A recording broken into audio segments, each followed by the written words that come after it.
Number, consider, for a moment, a single voice rising above the noise of an ancient city. The year is approximately 970 years before the Common Era. The place is Jerusalem, perched on limestone ridges, catching the first light of dawn as it has for millennia.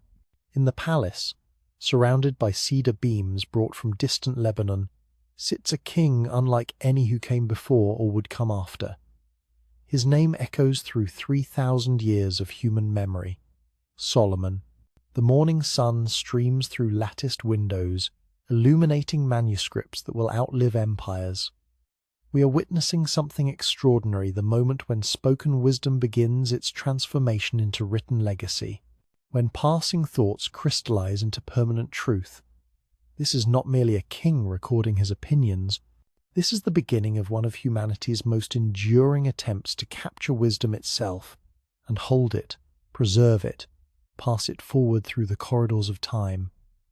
Solomon rises from his throne. He is, by most historical accounts, perhaps 40 years old at the height of his power. The kingdom stretches from the Euphrates River to the borders of Egypt, an expanse that his father David carved through warfare, but which Solomon has expanded through something far more subtle, wisdom.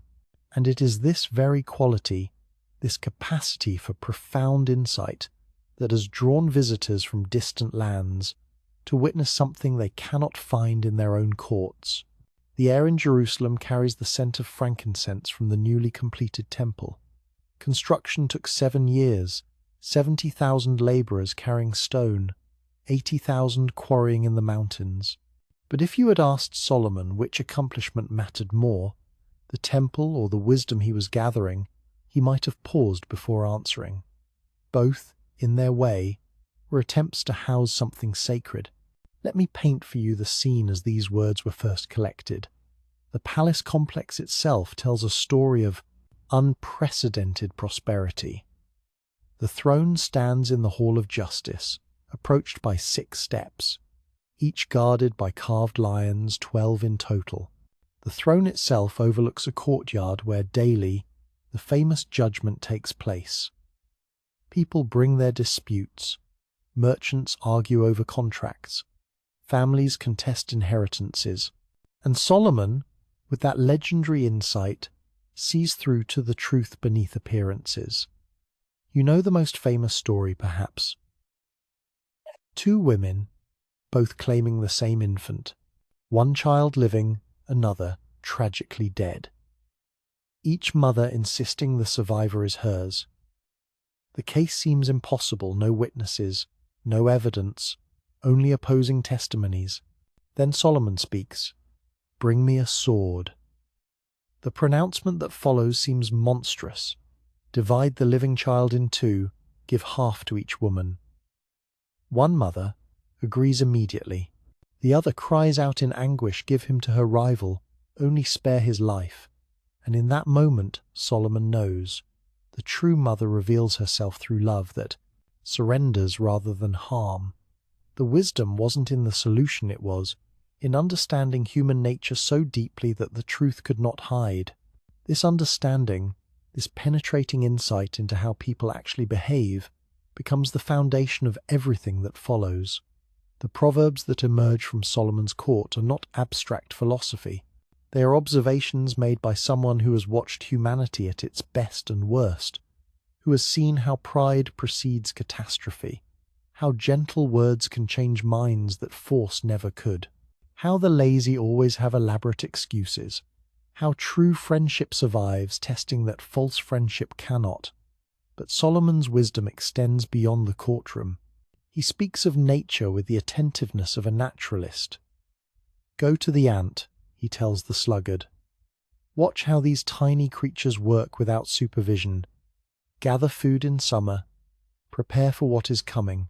There is no commander giving orders, yet the ant colony thrives through individual industry and collective purpose. The observation is simple, the implication profound.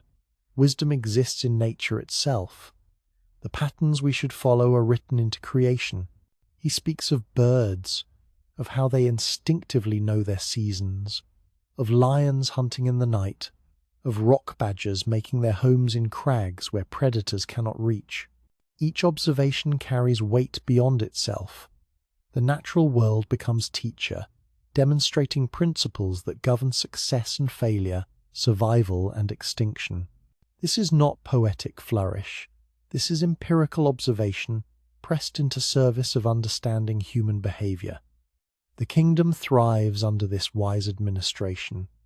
Trade routes cross through Solomon's territory. Ships sail from Ezion-Geber, bringing gold from Ophir. Merchants arrive from Sheba, from Egypt, from distant lands whose names we no longer remember. They come for trade, yes, but also for something less tangible. They come to hear Solomon speak, to test his wisdom with hard questions, to see if the reputation matches reality. The Queen of Sheba's visit becomes legendary. She arrives with camels bearing spices, precious stones, more gold than had ever entered Jerusalem at once. But these gifts are secondary to her purpose. She comes with questions difficult, probing questions designed to test whether this king truly possesses the insight claimed for him. The text tells us he answers everything. Nothing is too difficult. And the queen, who has surely heard flattery and empty wisdom in many courts, recognizes truth when she encounters it. She is breathless with amazement. The reality exceeds the reputation. This is the context in which the Proverbs emerge, not from isolated contemplation, but from lived experience at the highest levels of power, from watching how kingdoms rise and fall based on counsel received or rejected, from observing which marriages thrive and which crumble, from seeing how children raised with discipline differ from those raised with indulgence, from tracking how wealth gained dishonestly evaporates while patient industry builds lasting prosperity. The scribes begin recording. In the palace complex, rooms are dedicated to this work. The Hebrew script flows onto parchment letters that must be formed with absolute precision, for these words will be copied and recopied, transmitted across generations. The stakes feel immense because they are. This is not merely a collection of clever sayings. This is an attempt to distill actionable wisdom that could guide lives not yet born, in circumstances not yet imagined. The structure that emerges is deliberate. The opening chapters present wisdom herself as speaking personified as a woman crying out in the streets, at the city gates, wherever people gather. This is not decorative metaphor. This is a profound statement about wisdom's nature. It is not hidden in esoteric mysteries. It is publicly available, calling to anyone who will listen. The simple can become wise, if they choose to. The mocker can turn and find understanding, but they must respond to the call. And then the Proverbs proper begin. Short, memorable statements designed to lodge in memory. The righteous are delivered from trouble, and the wicked walk into it instead. Diligent hands bring wealth, but laziness leads to poverty. Pride goes before destruction. A gentle answer turns away wrath. Trust in the Lord with all your heart. Do not lean on your own understanding. Each statement compressed, potent, designed for recall in the moment of decision. Consider what Solomon is attempting. He cannot be present in every home, cannot counsel every person facing a choice, but if wisdom can be compressed into memorable form, it travels. A father can teach his son, a mother can guide her daughter. The patterns that lead to flourishing can be passed forward, generation to generation, like seeds that contain within themselves the entire blueprint for growth. The Proverbs address everything. Human life touches, work and laziness, wealth and poverty, marriage and adultery, raising children, choosing friends, speaking and staying silent, anger and patience, justice and corruption. How to walk through life in a way that builds rather than destroys, that creates rather than squanders, that blesses rather than curses. But underneath every specific teaching runs a deeper current. There is an order to reality. Cause and effect operate in the moral realm as surely as in the physical. Actions have consequences, if not immediately, then eventually. The universe is not neutral about how we conduct ourselves. Wisdom means aligning your life with what is actually true about how things work. Folly means ignoring reality and expecting reality to accommodate your ignorance. This is revolutionary. In an ancient world where might often made right, where power could seem to justify any action, Solomon insists that there are principles that even kings ignore at their peril. That a peasant, living wisely, is more truly successful than a wealthy fool. That character matters more than circumstances. That the small choices of daily life compound into destinies. The temple stands nearby, but Solomon's wisdom literature offers something the temple cannot: portable teaching that travels wherever people go. You cannot take the altar with you, but you can carry Proverbs in your memory, retrieve them when needed, apply them in situations the original author never imagined. The format itself is genius. Wisdom that fits in the mind because it was designed to live there. Years pass, more Proverbs are added. Solomon's output is staggering 3,000 Proverbs in total, though only a portion will be preserved in the biblical text. Songs as well, 1,005 of them. Treatises on botany, from the cedars of Lebanon to the hyssop growing in walls. Studies of animals, birds, reptiles, fish. The man's curiosity seems boundless, his capacity to observe and synthesize, remarkable.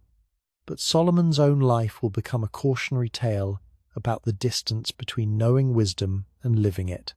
The king who warned against foreign women who turn hearts from truth will himself marry 700 wives, princesses from nations serving other gods, and take 300 concubines. The kingdom that thrived under his wisdom will fracture under the burdens he imposed. The temple he built to honor one god will share Jerusalem with shrines to Molech and Chemosh, erected for wives who worshipped them. This too becomes part of the Proverbs' power. They are not written by someone claiming moral perfection. They are written by someone who knew the paths of wisdom and folly intimately, who walked both, who understood from the inside how easily insight can coexist with error. The wisdom remains true even when the wise stumble. Truth does not depend on the teacher's perfection, only on its correspondence with reality. And so, in those sunlit rooms in ancient Jerusalem, the collection takes shape, words that will survive the writer, that will outlast the kingdom, that will endure conquests and exiles, translations and dispersions, the rise and fall of civilizations that seemed eternal when these words were young. The bronze shields that hang in the palace will one day be carried off as plunder. The temple will burn. Jerusalem itself will be razed and rebuilt and raised again. But these words, these compressed observations about how life actually works, will travel forward through time like a message in a bottle thrown into history's ocean, washing up on distant shores, still legible, still relevant, still true. When Solomon set stylus to parchment, he could not have imagined the journey these proverbs would take, could not have envisioned them copied in Greek by Jews in Alexandria 7 centuries later, could not have pictured them translated into Latin by scholars in Rome, into German by reformers in Europe, into English by translators, working by candlelight in secret, into hundreds of languages spoken across continents he never knew existed. But perhaps he understood something more important, that wisdom about human nature does not expire, that insights into cause and effect, choice and consequence, sowing and reaping, remain perpetually contemporary, that each generation must learn anew what foolishness costs and what wisdom purchases, and that if truth can be captured in memorable form, it can guide lives not yet lived through challenges not yet imagined. The voice from ancient Jerusalem speaks still.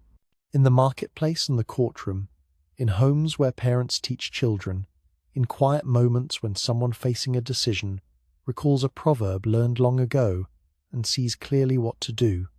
The throne is empty now. The palace is dust. The kingdom vanished millennia past. But the wisdom endures, fresh as morning light breaking over limestone ridges, illuminating the path forward for anyone willing to walk it. This is how it began, with a king at the height of power, choosing to leave not monuments, but words, not conquests, but understanding, not an empire that would fracture and fade, but teachings that would multiply and spread, generation to generation, carrying forward the distilled essence of how to live well in a world governed by truth. The journey of these words has only just begun. Ahead lie centuries of preservation against impossible odds, transmission across cultural chasms, battles over interpretation, countless lives shaped by sentences first written in a palace overlooking ancient Jerusalem. The Proverbs will survive what seemed far more permanent, and in that survival lies a lesson Solomon himself taught.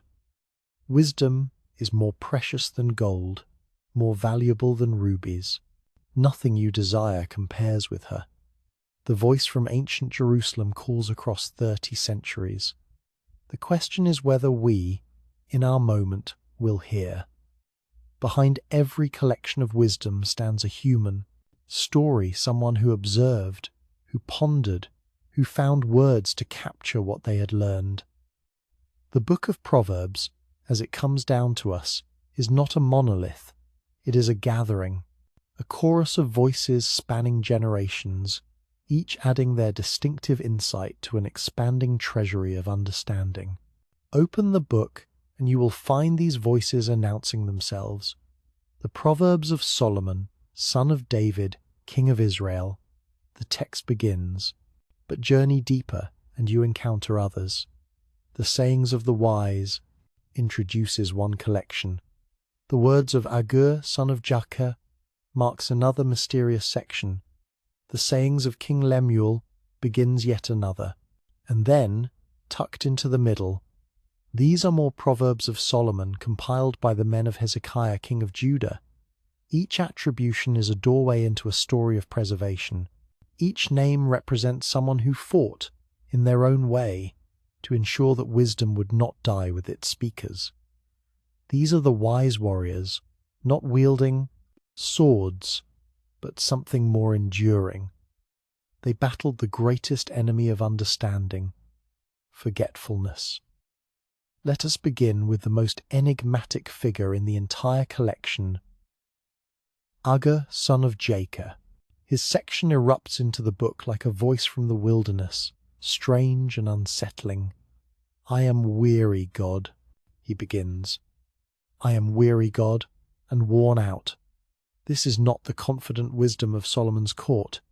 This is something rawer, more troubled, more questioning. Agur declares his own ignorance with startling honesty. "I am too stupid to be a man," he says. "I have not the understanding of a man. I have not learned wisdom, nor have I knowledge of the Holy One." In an ancient culture that valued confident pronouncements, here is a teacher who begins by confessing inadequacy. And yet, from this foundation of acknowledged limitation, profound insights emerge. He asks 4 questions that have echoed through philosophy ever since. Who has ascended to heaven and come down? Who has gathered the wind in his fists?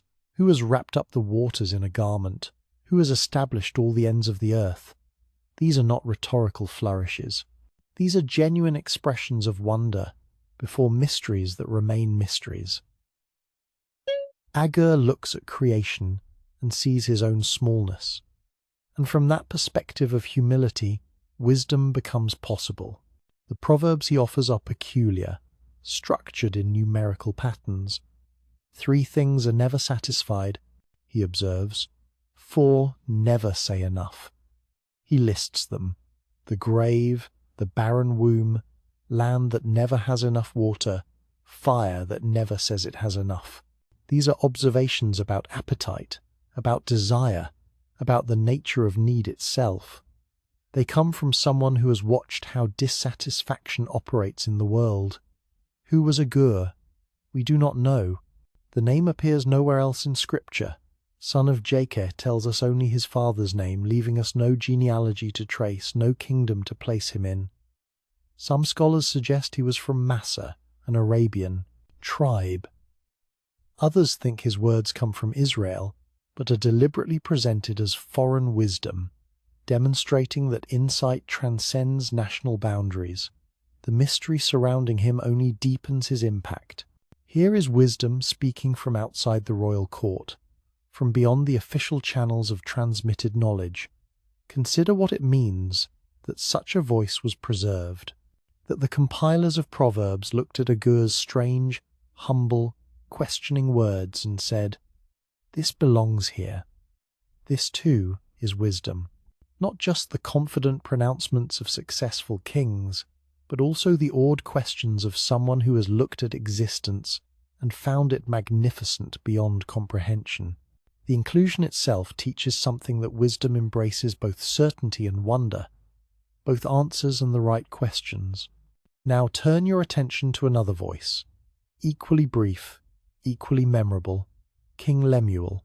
His section consists of only one chapter, but what a chapter it is! These are not his own insights, we are told. These are the teachings of his mother. The sayings of King Lemuel, the text announces, an inspired utterance his mother taught him. Imagine the scene. A royal mother, preparing her son for the weight of kingship. Her warnings are specific, practical, urgent. Listen, my son. Listen, son of my womb. Listen, my son, the answer to my prayers. The repetition conveys intensity. This is not casual advice. This is a mother's fierce love translated into wisdom that might keep her son alive and righteous when he takes the throne. She warns him about women who destroy kings, about wine that clouds judgment, about strong drink that makes rulers forget the law and pervert justice for the oppressed. Then she tells him what kingship is actually for. Speak up for those who cannot speak for themselves, for the rights of all who are destitute. Speak up and judge fairly. Defend the rights of the poor and needy. This is a remarkable vision of royal power, not as privilege to be enjoyed, but as responsibility to be shouldered. The king exists for the vulnerable, for those who have no other defender. His clarity of mind matters because others depend on his judgments. His character matters because it determines whether justice flows like water or gets dammed up by corruption. Who was Lemuel? Again, we do not know. The name means devoted to God, but no such king appears in Israel's historical records. Some scholars identify him with Solomon himself, suggesting this was another name or a poetic device. Others believe he ruled a non-Israelite kingdom, his mother's wisdom preserved because truth recognizes no borders. Like Agur, his very obscurity becomes part of his power. Wisdom is not the possession of one nation or one bloodline.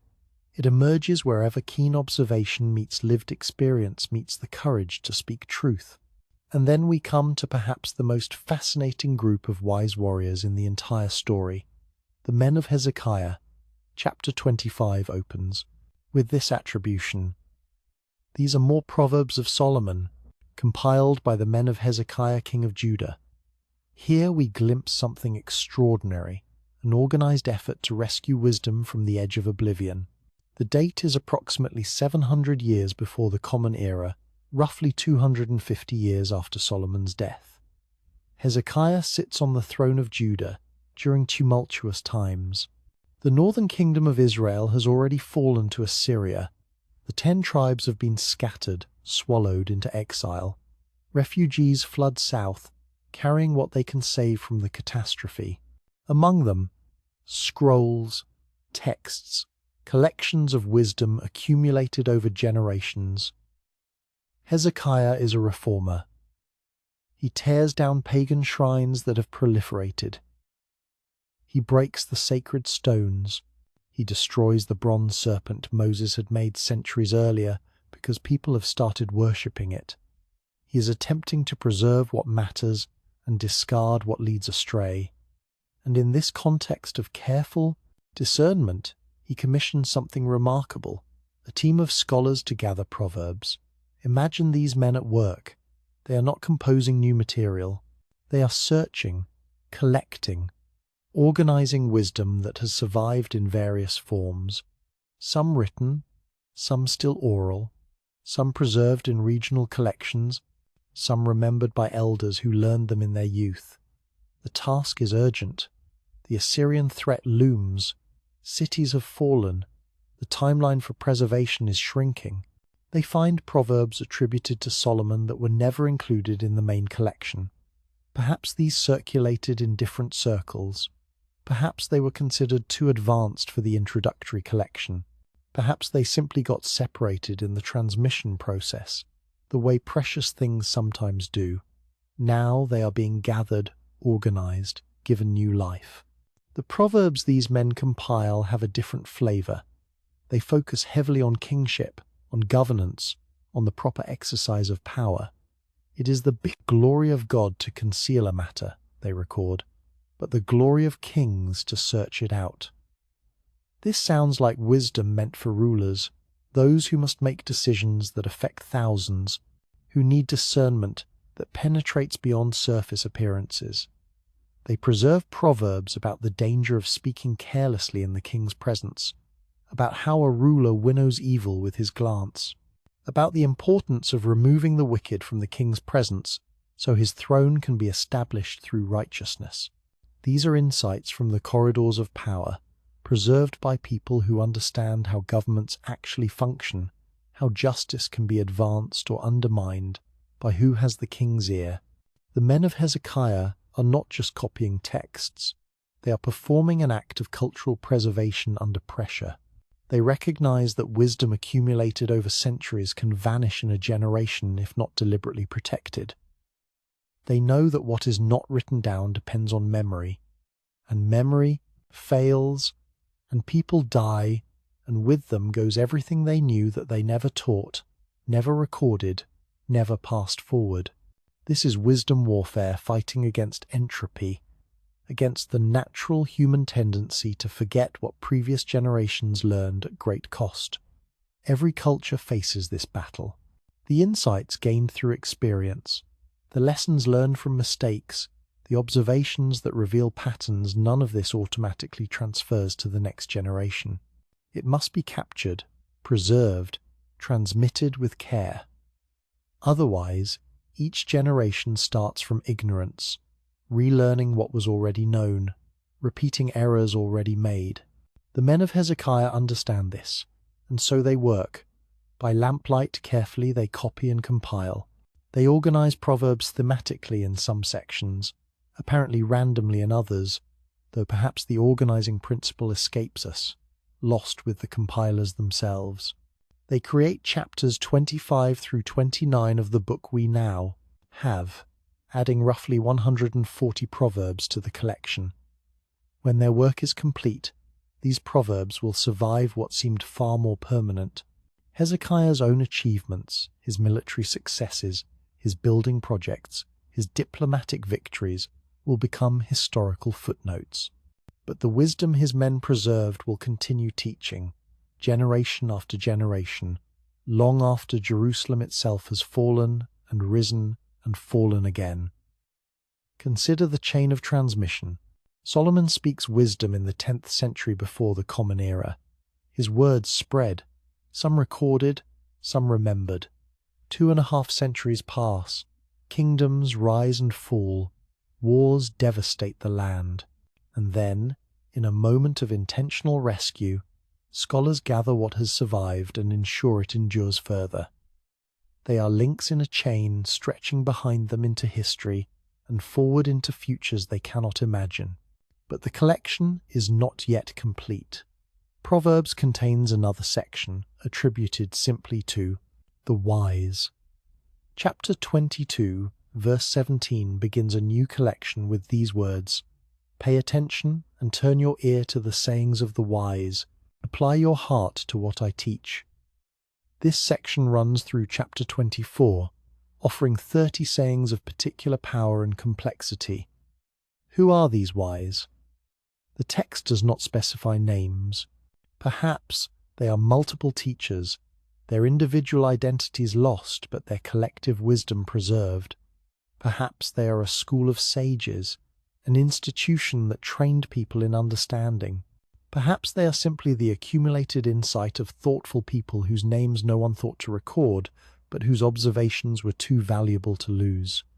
What survives of their teaching shows remarkable sophistication. They warn about befriending hot-tempered people, because you learn their ways and harm yourself. They advise against moving ancient boundary stones that mark property lines, a warning about respecting what previous generations established. They observe that the generous will be blessed because they share their food with the poor. They note that whoever robs their father and mother and says it is not wrong is companion to a destroyer. These are not simple moral platitudes. These are observations about how social fabric holds together or tears apart, about how character forms through association, about how societies function when property rights are respected versus when they are violated, about how economic blessing follows generosity in ways that pure self-interest cannot predict. This is wisdom that emerges from watching communities thrive or collapse, from tracking long-term consequences of patterns most people never consciously notice. The preservation of anonymous wisdom alongside attributed proverbs tells us something important. What matters is truth, not credit. Fame is not the point.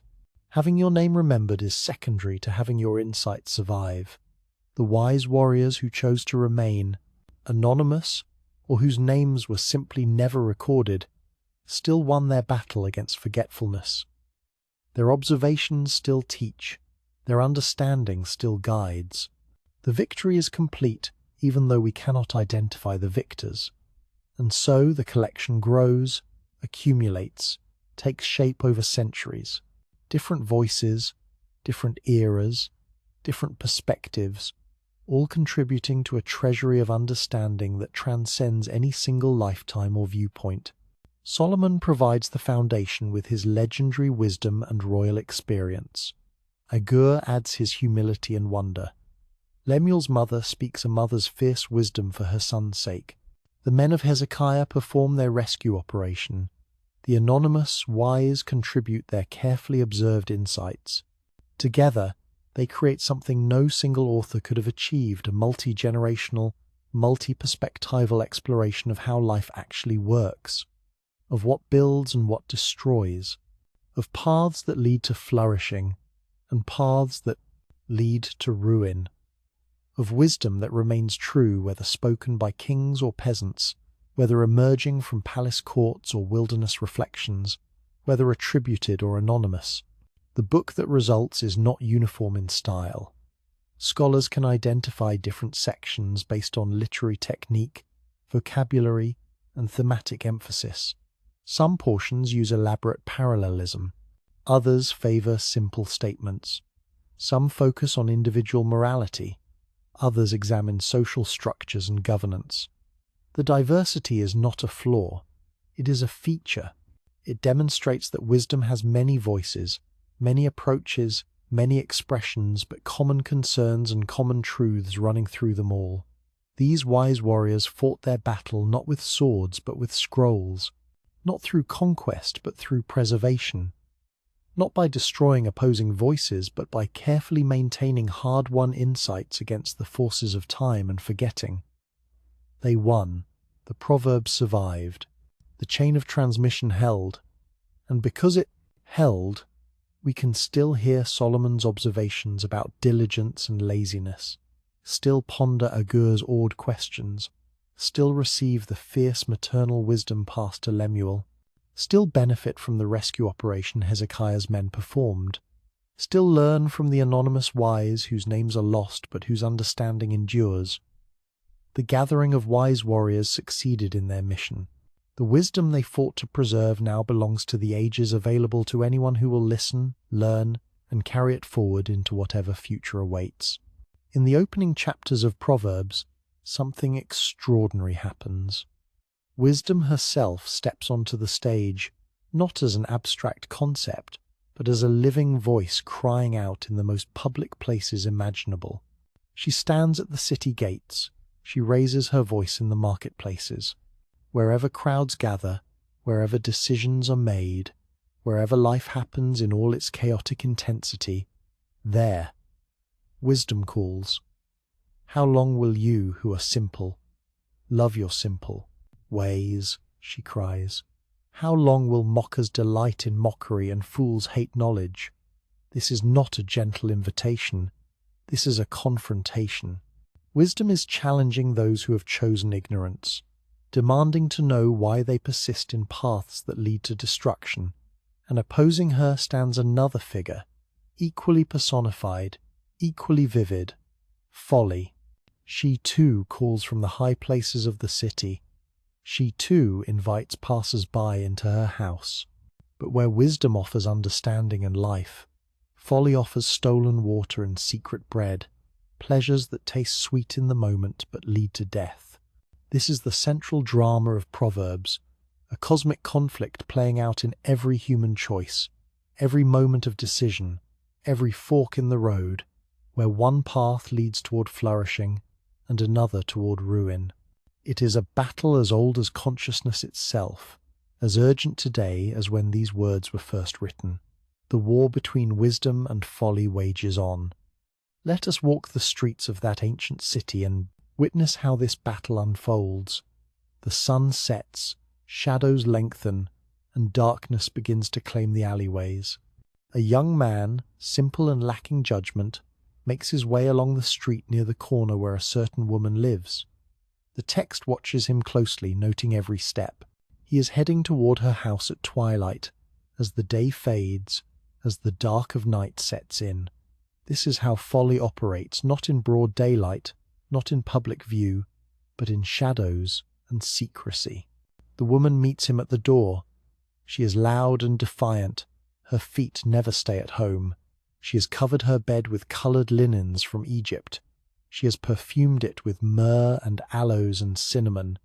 Come, she says, let us drink deep of love till morning. Let us enjoy ourselves with love. The appeal is powerful, direct, sensory. She offers pleasure, intimacy, excitement, and she adds one more crucial detail. My husband is not at home. He has gone on a long journey. The danger is removed, she suggests. The consequences can be avoided. No one will know. Watch what happens next. With persuasive words she led him astray. She seduced him with her smooth talk. The young man follows her, the text tells us, like an ox going to the slaughter, like a deer stepping into a noose till an arrow pierces his liver, like a bird darting into a snare, little knowing it will cost him his life. The imagery is brutal and precise, animals walking unaware into deadly traps. The ox, the deer, the bird, none of them understand the danger until it is far too late. They are drawn by immediate appetite, the ox by the familiar path, the deer by movement, the bird perhaps by scattered seed. But the immediate gratification conceals the fatal consequence. This is folly's fundamental pattern.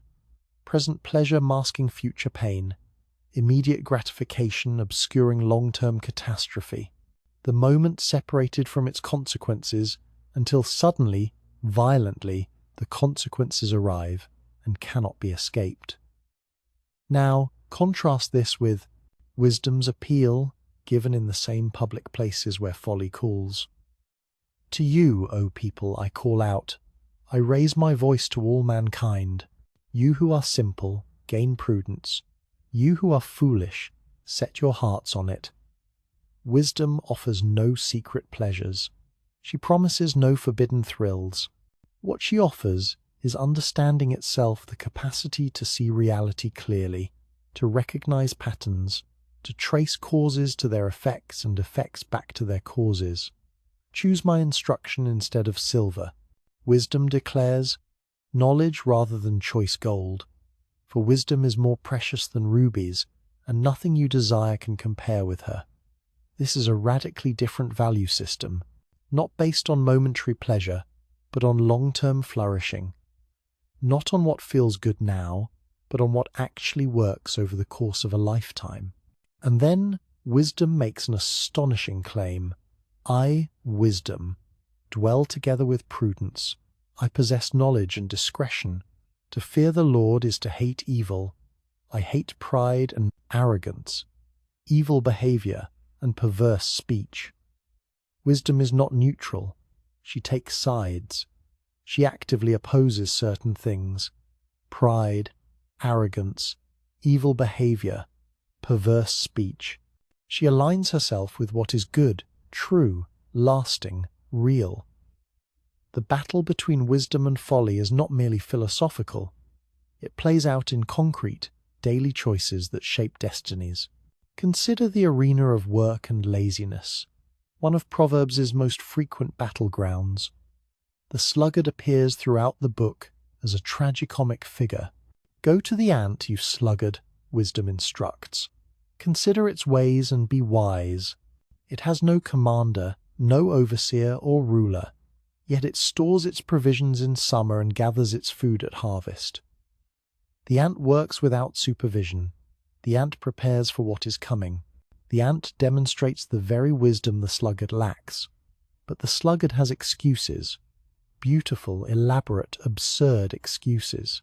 There is a lion in the road, he claims, a fierce lion roaming the streets. It is, objectively, possible that a lion could be in the streets, but it is not probable. The excuse is technically plausible, but practically ridiculous, a fig leaf covering the simple reality that the sluggard does not want to work. The Proverbs track the sluggard's decline with clinical precision.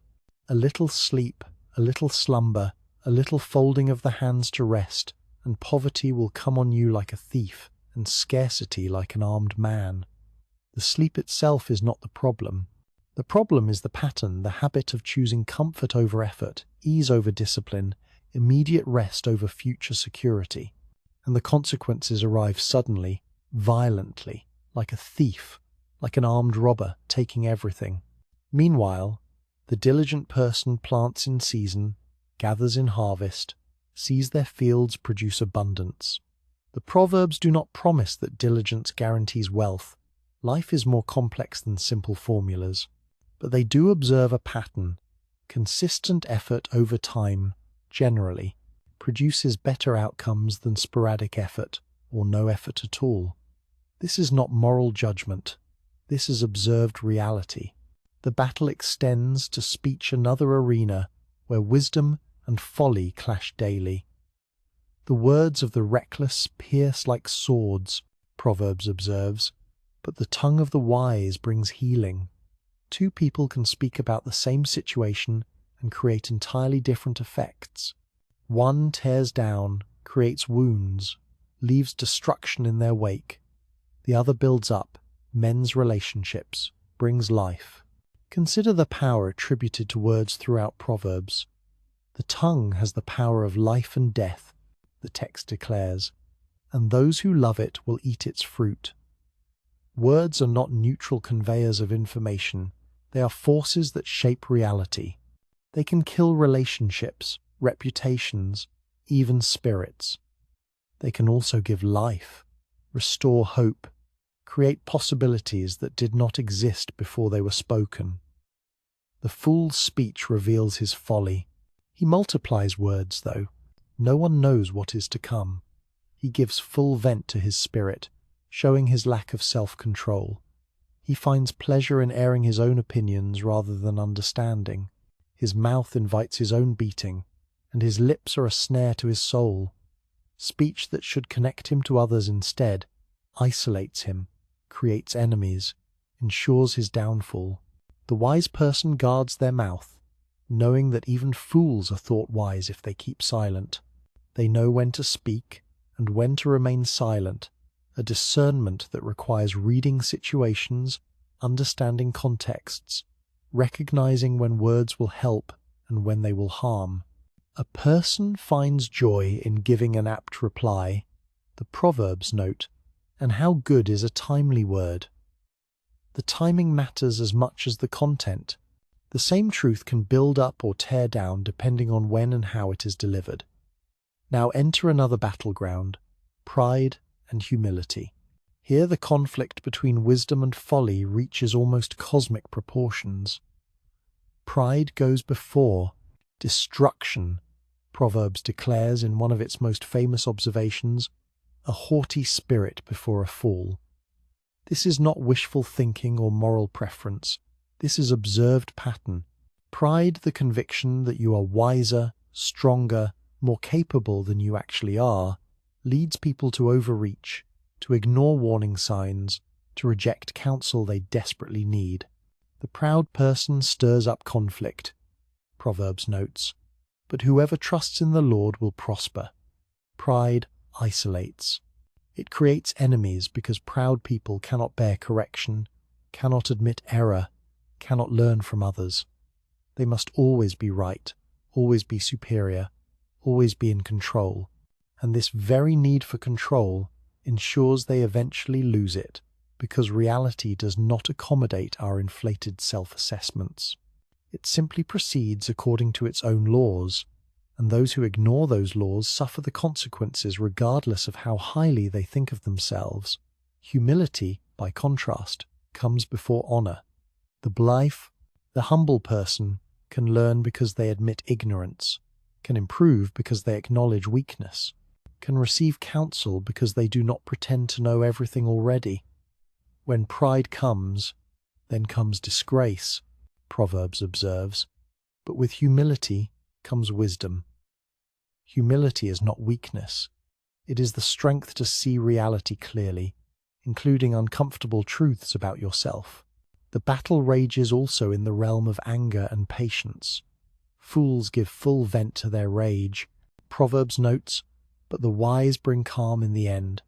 In the moment of provocation, folly erupts. It feels powerful to explode, to show the force of your emotion, to make others feel the intensity of your displeasure. But what does this accomplish? A hot-tempered person stirs up conflict, the text observes, but the one who is patient calms a quarrel. The patient person has power. The angry person lacks the power to choose their response rather than being controlled by their emotions. Better a patient person than a warrior, Proverbs declares, one with self-control than one who takes a city. This is a startling claim in a military culture. Better to control yourself than to conquer others. Better to master your own spirit than to capture a fortified city. Internal victory matters more than external conquest. Consider how this plays out in relationships. A gentle answer turns away wrath. The Proverbs teach, but a harsh word stirs up anger. Two people in conflict. One responds to accusation with accusation, to raised voice with raised voice. The conflict escalates until both are shouting, neither is hearing, and the relationship suffers damage that may never fully heal. Another person, faced with the same accusation, responds quietly, gently, refusing to match the emotional temperature. And something remarkable happens. The anger has nowhere to go. It dissipates. Space opens for actual communication. This is wisdom as practical power, not moral abstraction, but concrete technique for navigating human interaction. The wise person understands that you cannot control what others do, but you can control how you respond, and your response either escalates or de-escalates, harms or heals, closes down possibility or opens it up. The battle extends into every corner of life. In the realm of wealth and poverty, wisdom and folly offer competing visions. Dishonest money dwindles away, Proverbs observes, but whoever gathers money little by little makes it grow. The quick scheme, the dishonest gain, the shortcut that bypasses integrity, these promise immediate reward but result in long-term loss. Meanwhile, patient accumulation through honest work builds lasting prosperity. The wicked borrow and do not repay. The text notes, but the righteous give generously. Two people, both needing resources. One takes and never returns, burning relationships, destroying trust, ensuring no one will help them in the future. The other gives freely, building networks of reciprocity, creating a community where people help each other, ensuring that when they need help, others will respond. The same action, giving versus taking, creates opposite long-term outcomes. In parenting, the battle manifests in discipline versus indulgence. Whoever spares the rod hates their children, Proverbs declares in language that sounds harsh to modern ears. But the one who loves their children is careful to discipline them. The underlying principle transcends the specific cultural practice. Children need boundaries, need to learn that actions have consequences, need to develop self-control through external control that gradually becomes internal. To refuse this because it is uncomfortable in the moment is to fail them in the long term. Discipline your children, and they will give you peace. Another proverb promises, they will bring you the delights you desire. The investment of difficult correction in the early years yields the fruit of mature, responsible, flourishing children later. The refusal to discipline, whether from laziness or misguided kindness, yields children who become sources of grief and shame. A foolish son brings grief to his father and bitterness to the mother who bore him. In friendship, wisdom chooses carefully while folly chooses carelessly. Walk with the wise and become wise. Proverbs counsels, for a companion of fools suffers harm. You become like those you spend time with. This is not moral judgment, but observed reality. The person who surrounds themselves with hot-tempered people learns hot-temperedness. The person who befriends the generous learns generosity. Character is contagious. Your companions shape your destiny, whether you realize it or not. One who has unreliable friends soon comes to ruin, the text warns, but there is a friend who sticks closer than a brother. Some relationships are fair weather present for the good times, absent when trouble comes. Others endure, demonstrate loyalty, to prove their worth through testing. Wisdom discerns the difference and invests accordingly. Folly treats all relationships as interchangeable and ends up alone when it matters most. Throughout all these battlegrounds, a deeper pattern emerges. Folly lives for the moment. Wisdom lives for the lifetime. Folly sees only immediate consequences. Wisdom traces the chain of cause and effect further down the timeline. Folly optimizes for present feeling. Wisdom optimizes for long-term flourishing. There is a way that appears to be right. Proverbs warns in one of its most haunting observations, but in the end it leads to death. The path of folly is not obviously foolish. It appears right. It makes sense in the moment. It appeals to immediate desires. But appearances deceive, and what seems like the right road leads to the wrong destination. Wisdom's path, by contrast, may not appear attractive initially. It requires discipline when you want ease, patience when you want immediate gratification, humility when you want vindication, generosity when you want to accumulate, speech restraint when you want to unleash. But this path, narrower, harder, less immediately appealing, leads to life, real life, flourishing life, life that works not just for a moment but across the whole arc of existence. The battle between wisdom and folly is not a struggle between equals. Wisdom speaks from the foundation of reality itself. Folly offers illusions that cannot survive contact with how things actually work. Wisdom's promises prove true over time. Folly's promises prove empty even when achieved. And yet the battle continues because folly's appeal is powerful and immediate, while wisdom's rewards require time and trust. The young man at twilight walking toward the forbidden house feels the pull of desire now. The consequences come later. The sluggard feels the comfort of sleep now. The poverty comes later. The proud person feels superior now. The fall comes later. The gap between action and consequence, that space where folly seems to work, that is where the battle is won or lost. Wisdom calls from the highest places. Choose my instruction, and not silver, knowledge rather than choice gold. Folly calls from her house. Stolen water is sweet. Food eaten in secret is delicious. Two voices, two invitations, two paths, two destinies. The remarkable thing about Proverbs is that it does not pretend the choice is obvious. It acknowledges folly's appeal, even while exposing its consequences. It shows wisdom's path clearly while admitting its difficulty. It respects the reader enough to present both options honestly and then to let the reader choose. But it is not neutral about what the choice should be. Choose life, wisdom urges, so that you and your children may live. The battle between wisdom and folly is ultimately a battle between life and death, flourishing and destruction, reality and illusion. The side you choose determines the life you live and the legacy you leave. The call echoes still across the centuries, clear and urgent as when it first sounded in ancient streets. How long will you simple ones love your simple ways? Turn and respond to my rebuke. I will pour out my heart to you and make known to you my teachings. There exists, in the architecture of human civilization, no structure more consequential than the throne. From this seat, decisions cascade outward, affecting thousands, sometimes millions of lives. A word from the king can mean war or peace. A judgment can establish justice or perpetuate oppression.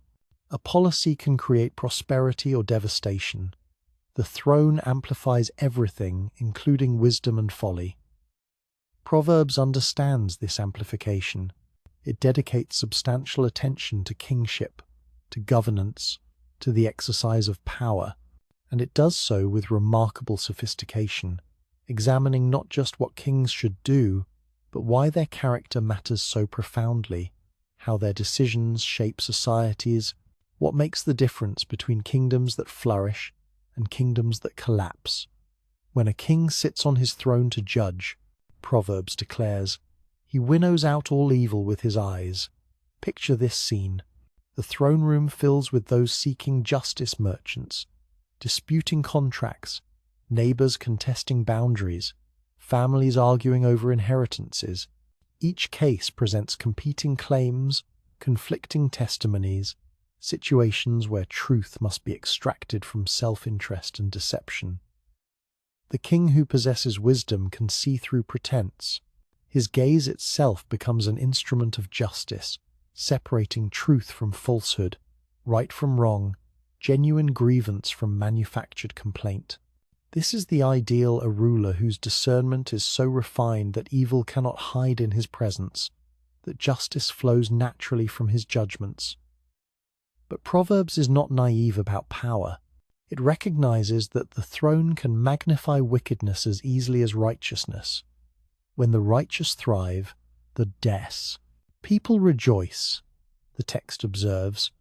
When the wicked rule, the people groan. The same structure of authority produces opposite outcomes depending on the character of the person wielding it. A righteous king creates conditions where people flourish, where justice is accessible, where honest work is rewarded, where the vulnerable are protected. A wicked king creates the opposite, where corruption flourishes, where the powerful prey on the weak, where survival requires compromising integrity. Consider the king's responsibility for justice. Defend the weak and the fatherless, Proverbs instructs rulers. Uphold the cause of the poor and the oppressed. Rescue the weak and the needy. Deliver them from the hand of the wicked. This is not optional charity. This is the fundamental purpose of royal authority. The king exists to ensure that those who lack power to defend themselves receive justice anyway, that the orphan without a father to advocate for them finds advocacy in the throne itself. that the poor without resources to hire lawyers receive fair treatment regardless. Why this emphasis? Because in any society, some people possess inherent advantages: wealth, connections, education, social standing. These advantages tend to compound. The wealthy can hire better advocates. The connected can influence decisions. The educated can navigate systems.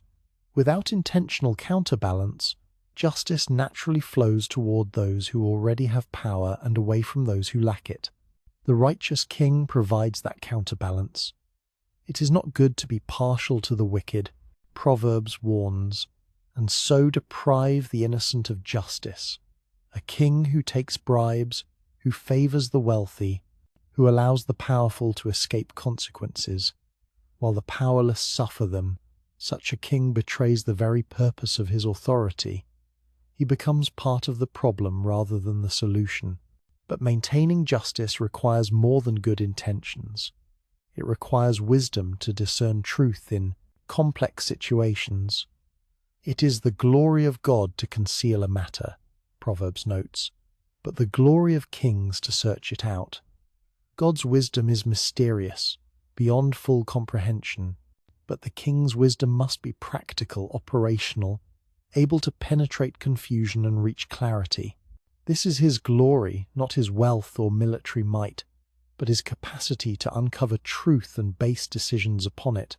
This searching out requires counsel, and here Proverbs offers insight that contradicts instinctive assumptions about power. Plans fail for lack of counsel, the text observes, but with many advisers they succeed. The strong king, we might think, decides alone, depending on no one, showing his strength through independence. Proverbs sees this differently. The strong king surrounds himself with wise counselors, listens to multiple perspectives, tests his own thinking against the wisdom of others. The way of fools seems right to them, Proverbs reminds us, but the wise listen to advice. This applies with special force to those in power. The king who thinks he knows everything, who refuses counsel, who interprets questioning as disloyalty, such a king walks toward catastrophe. His position insulates him from consequences his subjects feel immediately. His power enables him to persist in error longer than others could, and so his need for counsel is greater, not less, than ordinary people's. The wise king creates an environment where truth can reach him. A king delights in a wise servant, Proverbs notes, but a shameful servant arouses his fury. He wants competence, not flattery. He rewards those who tell him what he needs to hear, not what he wants to hear. He understands that his throne is only as stable as the quality of information reaching it, the wisdom of the counsel surrounding it, the justice flowing from it. Consider the relationship between the king and the law. By justice a king gives a country stability, Proverbs declares, but those who are greedy for bribes tear it down. Justice is not merely moral preference, it is structural foundation. A society where people trust that disputes will be resolved fairly, where contracts will be enforced consistently, where rights will be protected regardless of status. Such a society attracts investment, encourages cooperation, enables long-term planning. People plant orchards whose fruit they expect to harvest, build businesses they expect to pass to their children, make agreements they trust will be honored. Corruption tears this down. When justice can be purchased, when outcomes depend on bribes rather than facts, when the powerful can violate agreements without consequence, trust evaporates. People stop planning long-term because long-term means nothing if authority can seize what you build. They hide wealth rather than investing it. They keep to small circles of family and tribe because broader cooperation cannot be trusted. The entire economy shrinks, innovation stops, society stagnates. The king who takes bribes may enrich himself in the short term, but he impoverishes his kingdom, and ultimately himself, in the long term. A greedy person brings ruin to their family, Proverbs warns, but the one who hates bribes will live. Even kings are not exempt from this pattern. Short-term gain through corruption leads to long-term loss through instability. Now consider the king's court, those who surround him, who have his ear, who shape his perspective. A wicked ruler is like a roaring lion or a charging bear to the helpless people, Proverbs observes. But what makes a ruler wicked? Often it is those he listens to. If a ruler listens to lies, the text warns, all his officials become wicked. The corruption spreads from the throne outward, or perhaps it flows from courtiers inward, corrupting the ruler's judgment.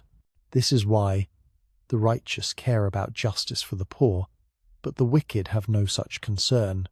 It is a matter of who occupies positions of influence. Righteous counselors direct the king's attention toward those who need justice most. Wicked counselors direct his attention toward their own profit. The throne becomes a tool for different purposes, depending on who shapes the king's understanding of what matters. Proverbs insist that the king must actively cultivate righteousness in his court. Kings detest wrongdoing, the text declares, for a throne is established through righteousness. This is not passive preference, but active opposition. The king who tolerates corruption in his presence, who overlooks injustice from his officials, who allows wickedness to flourish in positions of authority, such a king destabilizes his own throne. Love and faithfulness keep a king safe, Proverbs teaches. Through love his throne is made secure, not military might alone, though that matters, not economic prosperity alone, though that helps, but love, genuine concern for his people's welfare and faithfulness, consistency, reliability, keeping his word.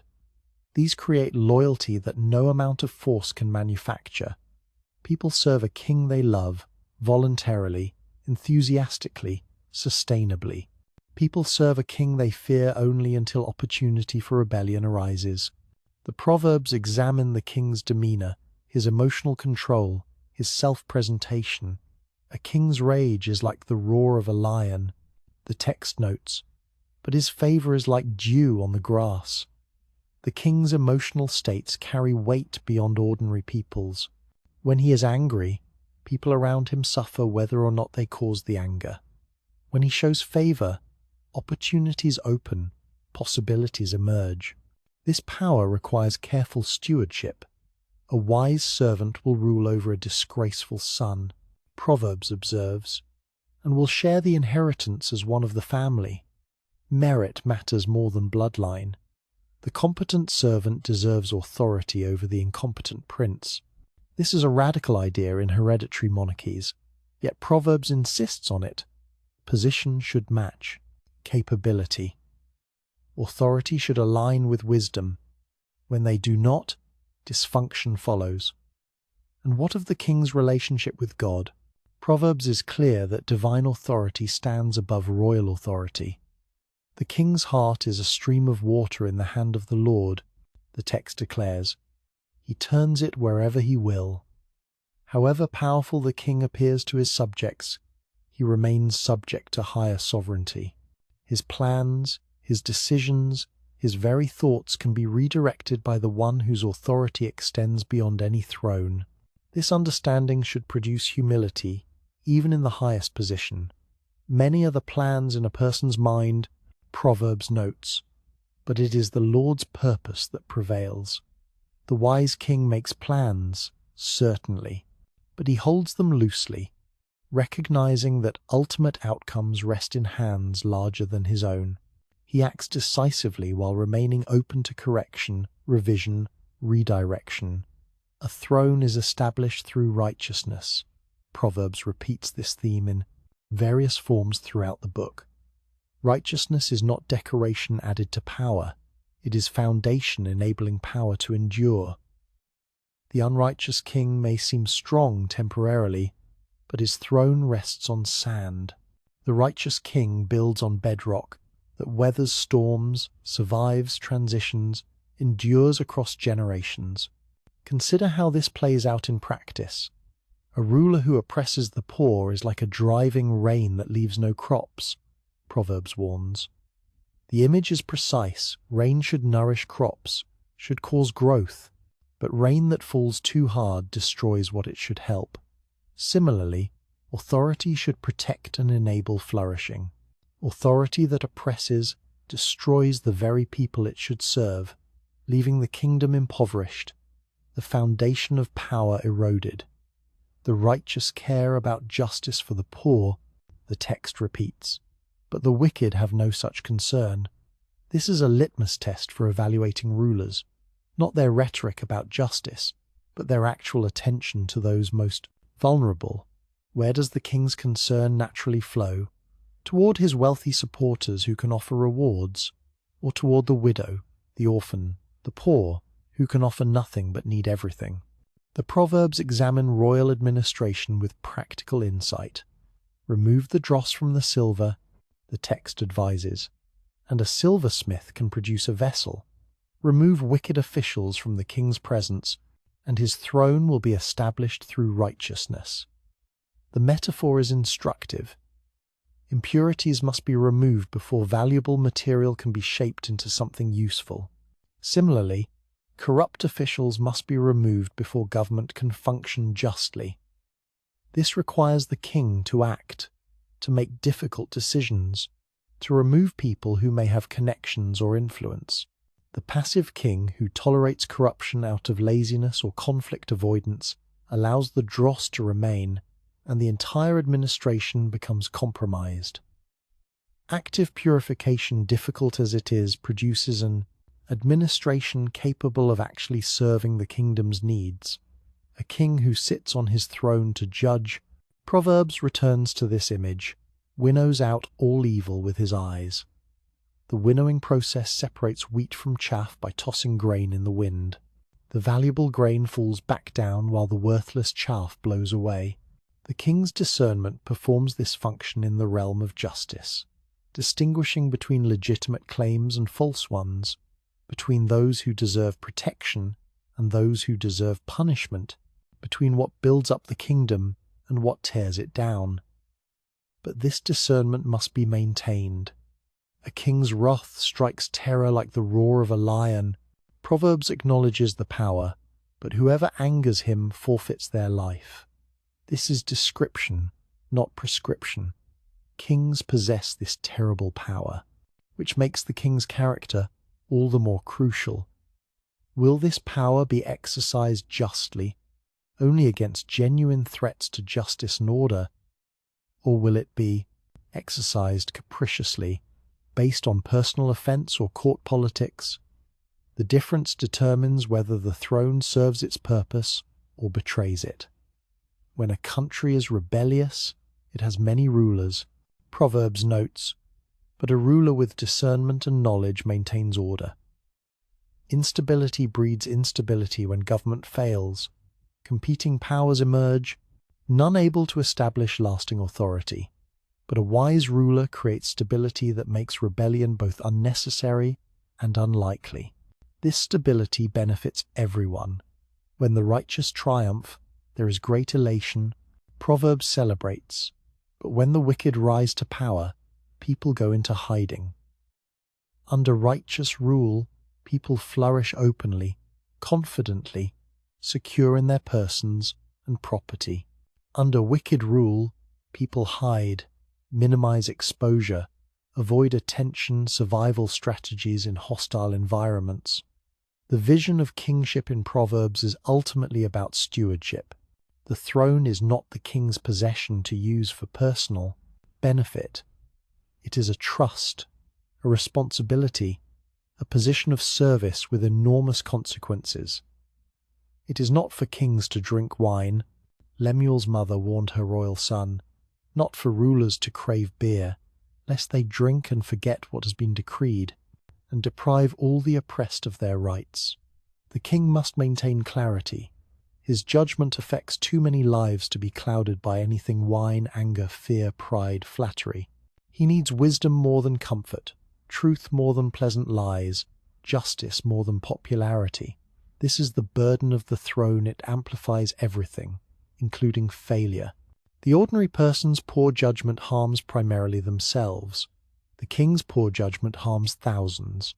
And yet, when the king gets it right, when he judges justly, rules righteously, maintains law, protects the vulnerable, seeks counsel, exercises discernment, establishes his throne, through love and faithfulness, the benefits cascade outward as powerfully as the harms of wicked rule. Justice flows through the land. Commerce flourishes. People plant and build and create, confident that their efforts will bear fruit. The kingdom becomes a light, an example, a demonstration that authority can serve rather than dominate, that power can bless rather than curse. By justice a king gives a country stability, Proverbs declared at the beginning of this exploration. At the end, the principle stands confirmed, reinforced by observation after observation about how kingship actually works. The throne that serves justice endures. The throne that serves self-interest collapses. This is not moral wishful thinking. This is political reality, tested across centuries, proven through the rise and fall of countless kingdoms. The voice calling from Proverbs reaches across those centuries still. To every person who wields authority, whether over nations or families or organizations or simply their own choices, power amplifies. Use it well, seek wisdom, welcome counsel, defend the deeble for, vulnerable, establish justice, pursue righteousness, build on foundations that endure. The throne stands, even in our imagination, as symbol and test. Will authority serve or dominate, bless or curse, build or destroy? The answer determines not just the king's legacy, but the lives of all who live under his rule. The book of Proverbs closes with a portrait unlike any other in ancient literature. After chapters exploring wisdom and folly, kingship and justice, speech and silence, work and rest, after all this abstract and concrete teaching, the text concludes with a woman, not as warning or cautionary tale, but as exemplar, as the embodiment of everything wisdom has been teaching. As the ultimate answer to the question, what does a life lived well actually look like? A wife of noble character who can find, the text begins, she is worth far more than rubies. Immediately, we are confronted with rarity and value. This is not describing ordinary competence. This is describing excellence so remarkable that it is genuinely difficult to find, and when found, it surpasses in value even the most precious gemstones known to the ancient world. The Hebrew phrase translated as noble character or virtuous woman is eshet chayil, literally woman of valor, woman of strength, woman of force. This is not delicate domesticity. This is power. The same word chayil describes warriors, describes armies, describes might and capability. We are about to meet not a passive ideal, but an active force. Her husband has full confidence in her, the portrait continues, and lacks nothing of value. Consider what this means. In a culture where women had limited legal rights, where marriages were often arranged, where a wife's primary value was sometimes reduced to childbearing, here is a woman whose husband's prosperity depends on her capability. He trusts her completely. His confidence is not misplaced. She delivers value beyond mere financial contribution. She brings him good, not harm, all the days of her life. The time frame matters, not in passionate early years of marriage, not when it is easy or convenient, but across the entire span of a lifetime, through difficulties and ease, through abundance and scarcity, through changing circumstances and consistent character. This is not momentary virtue but sustained excellence. And then the text begins to describe what this excellence actually looks like in practice. She selects wool and flax and works with eager hands. This is not reluctant duty. This is engaged labor. work approached with energy and enthusiasm. She chooses her materials with discernment, knowing quality, understanding what she needs for her purposes. And then she works. With hands that are eager, that move with purpose and skill. She is like the merchant ships, bringing her food from afar. The comparison is striking. Merchant ships represent enterprise, vision, the willingness to seek out the best sources rather than settling for what is immediately available. She does not limit herself to the local market. She ranges widely, seeking out what her household needs, bringing back provision from distant sources. This requires knowledge of where to find things, how to evaluate them, what price is fair. This is strategic thinking applied to household management. She gets up while it is still night. She provides food for her family and portions for her female servants. The day begins before dawn. While others sleep, she rises. Not because she cannot sleep, but because morning preparation enables afternoon productivity. She feeds her household, both family and staff. The mention of female servants tells us this is a household of some means, and her responsibility extends beyond immediate family to those who work for her. Notice the sequence. She rises early. She provides food. She portions work for her servants. This is not random activity. This is organized leadership. She ensures everyone is nourished before work begins. She delegates appropriately. She sets the tone and pace for the entire household's day. She considers a field and buys it. Here the portrait becomes truly remarkable. This is not her husband buying property. This is her exercising economic agency, making independent decisions about significant investments. She considers meaning, she evaluates carefully, examines the land, assesses its potential, and then she buys it. The transaction is hers. Out of her earnings she plants a vineyard. She has earnings, her own income from her work, and she invests it, choosing long-term gain over immediate consumption. A vineyard takes years to produce. This is patient investment in future return. This is confidence that the future will arrive and she will be there to enjoy its fruit. She sets about her work vigorously. Her arms are strong for her tasks. The vigor is notable. This is not grudging effort. This is enthusiastic engagement. And the strength her arms are strong. This comes from actual physical labor. She is not decorative. She is functional, capable, strong from use. The text celebrates this strength without apology or qualification. She sees that her trading is profitable, and her lamp does not go out at night. First, she trades. She is involved in commerce, buying and selling, engaged with markets and prices and opportunities. She evaluates this trading, sees that it is profitable, monitors her ventures for actual return, and her lamp stays lit through the night, whether because she works late or because her household maintains nighttime activity. The point is sustained productivity, ongoing enterprise. In her hand, she holds the distaff and grasps the spindle with her fingers. These are the tools of textile work, spinning thread from raw fiber. This is skilled labor, work that requires practice and produces value. In the ancient economy, textiles represented significant wealth. The ability to produce them was economically powerful. She does not merely oversee this work, her own hands hold the tools. She participates in the production that creates household wealth. She opens her arms to the poor and extends her hands to the needy. Here, the portrait shifts from productivity to generosity. With all this economic success, with all this wealth creation, she does not close her hands. She opens them. The poor receive from her arms, the needy receive from her hands. Prosperity flows outward, blessing others, creating networks of relationship and reciprocity. This is not afterthought charity. This is integrated into her character. The same vigor she applies to business she applies to generosity.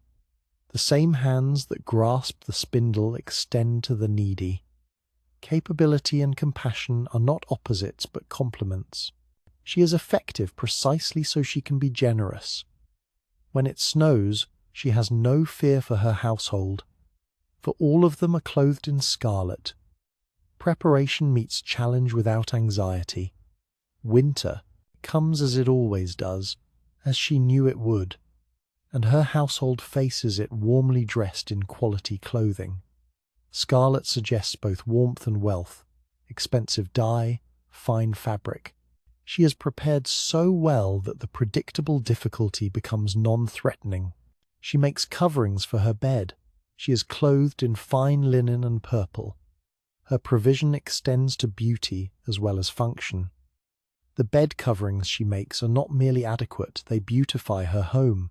And she herself dresses well, in fine linen and purple, another expensive dye, another marker of prosperity. She creates wealth and enjoys it without guilt or apology. Her husband is respected at the city gate, where he takes his seat among the elders of the land. The city gate is where public life happens, where commerce is conducted, where legal disputes are settled, where community leaders gather. Her husband participates in civic life at the highest level, sitting among the elders, and the text directly connects. This to her he is respected there. His position, his reputation, his ability to participate in governance, these rest in part on the foundation she provides.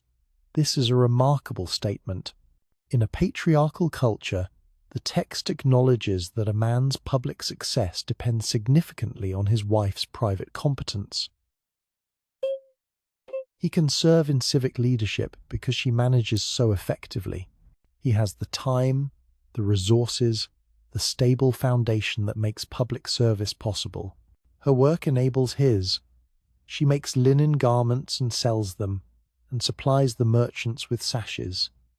Again, commercial enterprise. She produces goods for market. She has business relationships with merchants wholesale rather than retail, suggesting scale and consistency. This is not hobbycraft. This is serious business, producing income, creating value in the marketplace. She is clothed with strength and dignity. She can laugh at the days to come.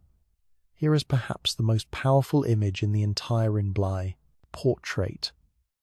Strength and dignity are her clothing, not temporary affect but permanent character.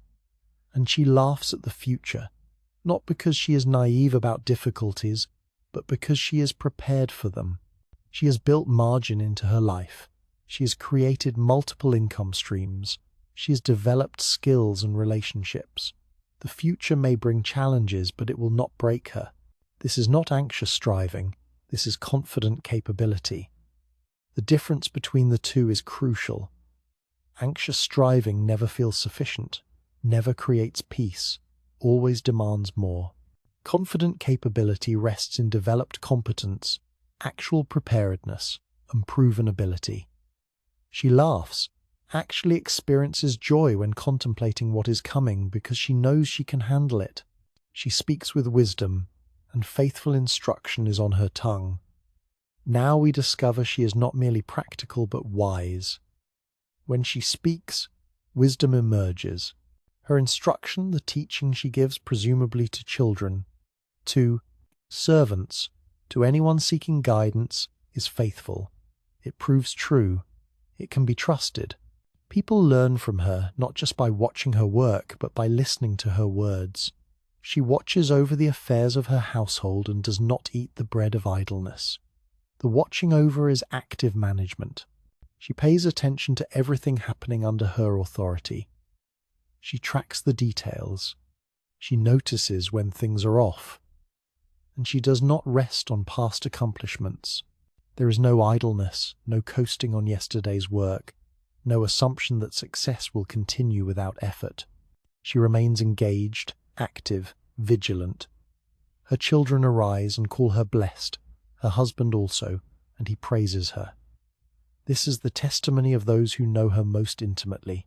not strangers impressed by appearance, not distant observers making assumptions.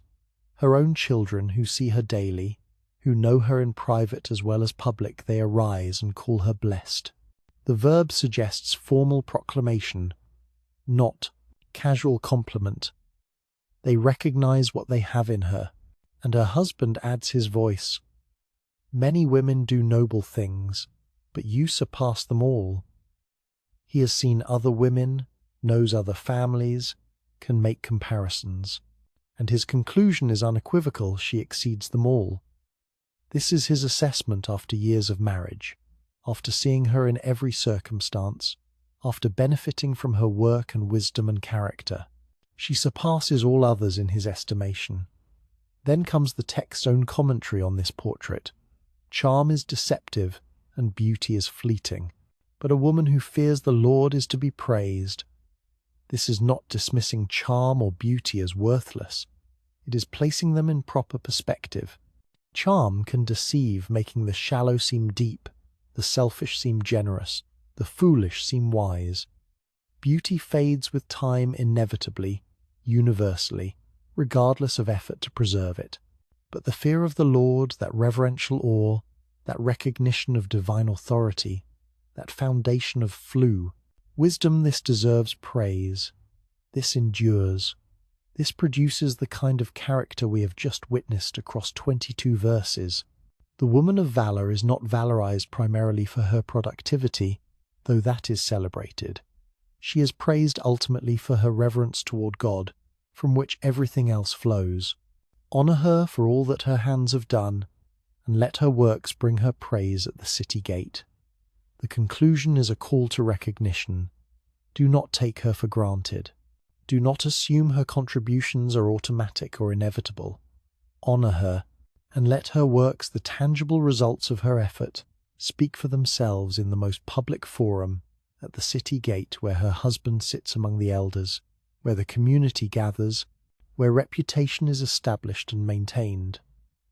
This portrait has reverberated through millennia precisely because it defies simple categorization. This is not the confined domestic woman of Victorian imagination. This is economic agent, business, owner, real estate investor, manufacturer, merchant, philanthropist, teacher, manager, and leader. She operates with freedom and authority. She makes significant decisions independently. She creates substantial wealth. She engages in commerce at scale. Yet she is also deeply embedded in family and community. Her success is not at the expense of her household, but for its benefit. Her husband and children flourish because of her. Her generosity extends beyond her immediate circle to the poor and needy. Her civic impact through her husband's enabled public service affects the broader community. Individual excellence and communal flourishing are not opposed but integrated. The woman of valor represents what Proverbs has been teaching all along, that wisdom works. That disciplined effort produces results. That strategic thinking creates opportunity. That character matters more than circumstances. That long-term vision beats short-term thinking. That generosity creates networks of reciprocity. That preparation eliminates anxiety. That competence creates confidence. She demonstrates that wisdom is not abstract philosophy, but practical power. Not esoteric knowledge, but applied skill. Not passive contemplation, but active engagement with the real work of creating a flourishing life. Everything Proverbs has taught about diligence, planning, self-control, generosity, timing, speech, relationships, it all appears embodied in this one portrait. Consider too what the portrait does not say. It does not mention her beauty, though the text specifically notes that beauty is fleeting. It does not describe her charm, though the text warns that charm deceives.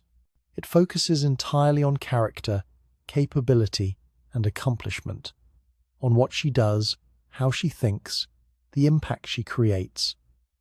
She is valued for actual contribution, not decorative presence. The rarity acknowledged at the beginning. Who can find such a woman? Makes sense now. This level of excellence is genuinely uncommon. This combination of capability across so many domains is remarkable. This sustained effort over a lifetime is exceptional.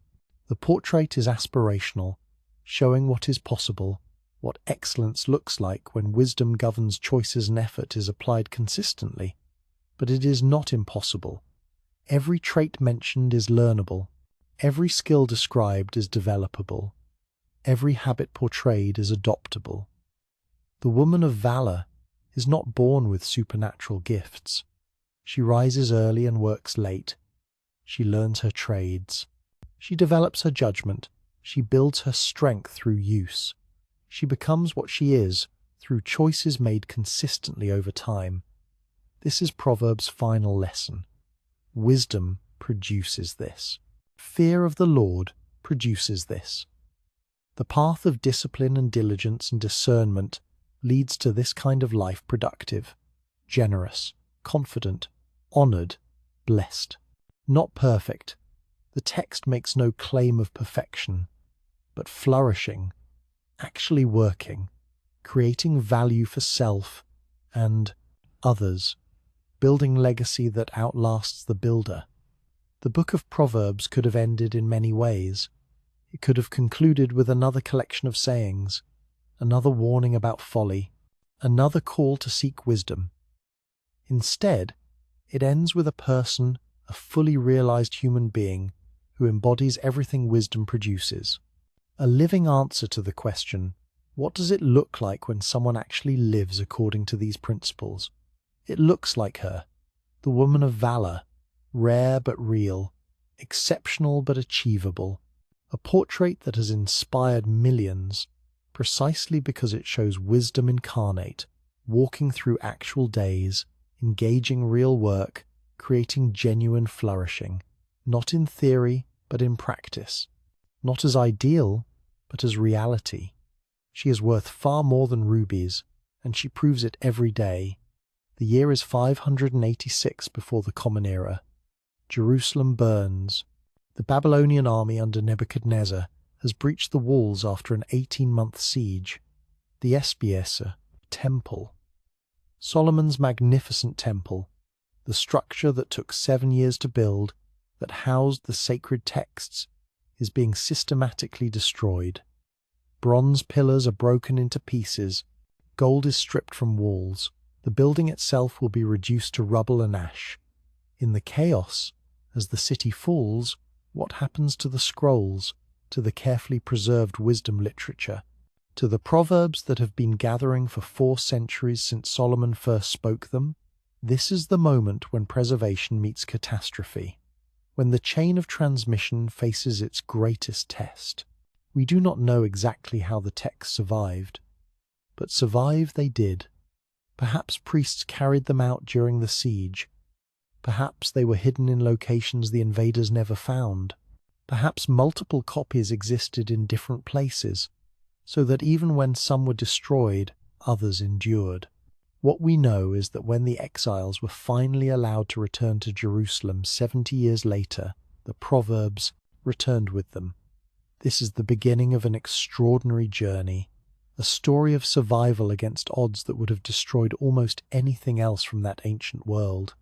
The Proverbs would outlast empires, would survive translations into languages that did not exist when they were written, would cross cultural boundaries that seemed insurmountable, would remain relevant through technological and social changes that transformed everything else. Consider the magnitude of what must be preserved for an ancient text to survive. First, the physical manuscript itself, parchment or papyrus that decays naturally, that fire consumes, that water destroys, that insects eat, that simply falls apart with handling over decades and centuries. In a world without printing, every copy must be made by hand. Every copy introduces the possibility of error, and copies themselves must be preserved with the same care as originals. Then there is the question of language. Hebrew is not Latin, it will not remain a living language for scholars throughout the medieval period. It will become primarily liturgical, studied by religious communities but not spoken in daily life by most people. For the text to reach beyond its original linguistic community, it must be translated. And translation is never merely mechanical. It requires understanding not just words but concepts, not just sentences but worldviews. The first major translation happens in Alexandria, Egypt, roughly 250 years before the Common Era. The Jewish community there speaks Greek, not Hebrew. They need their scriptures in the language they actually use. The result is the Septuagint, a Greek translation of Hebrew scriptures including Proverbs. The name comes from 70, based on the tradition that 72 scholars worked on the translation. Imagine the challenge they faced. Hebrew and Greek are not linguistic cousins. They structure thoughts differently, emphasize different aspects of meaning, have different ranges of vocabulary. How do you translate Eshet Sha'il, woman of valor, into Greek? How do you convey the wordplay that works in Hebrew but cannot be replicated in another language? How do you preserve not just information but tone, nuance, the feel of the original? The translators did their best. And their work meant that when Greek became the common language of the Eastern Mediterranean, when Jews scattered throughout the Roman Empire needed scriptures they could read, Proverbs was available. The wisdom of Solomon could teach in a new language, reach new audiences, survive beyond its original linguistic context. But the Septuagint faced its own preservation challenges. Manuscripts still decay, copies still require copying. And now there is a new religion emerging that will shape how these texts survive Christianity. Early Christians, mostly Jewish initially, inherit the Septuagint as their Old Testament. They read Proverbs as Christians, finding in it eternal, the wisdom that complements their new faith.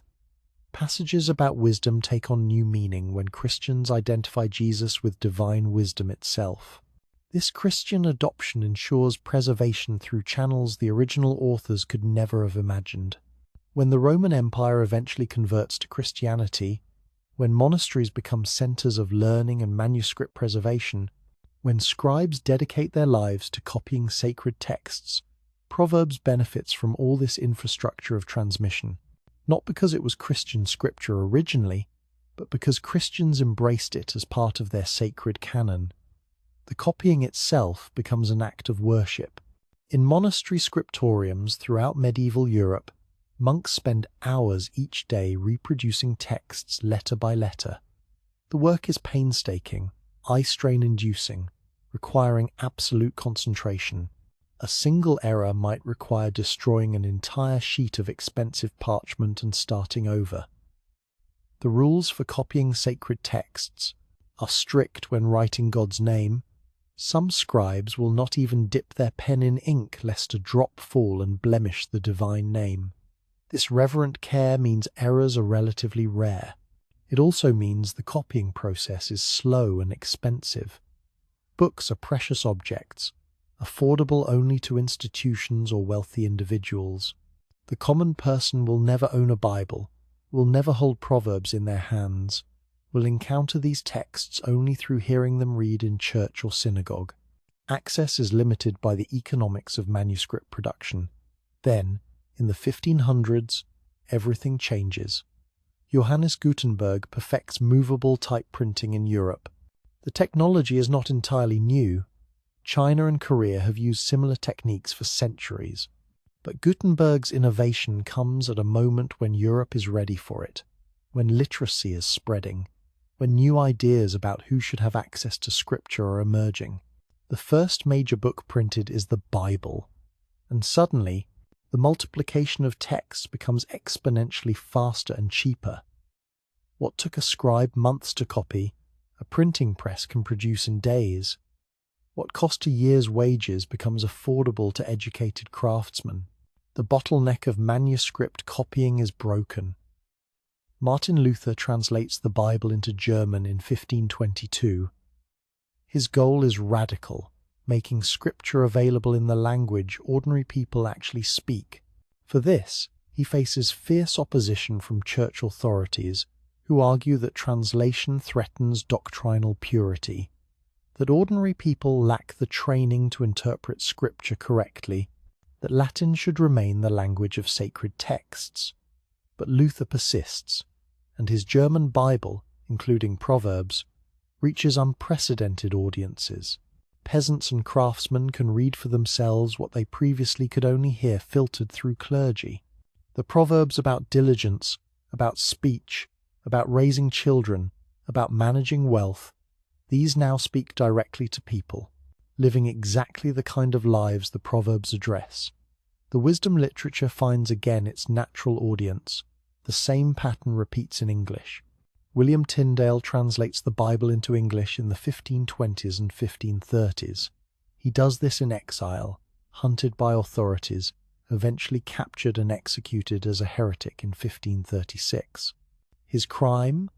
Making Scripture accessible in the common tongue, but his translation survives him.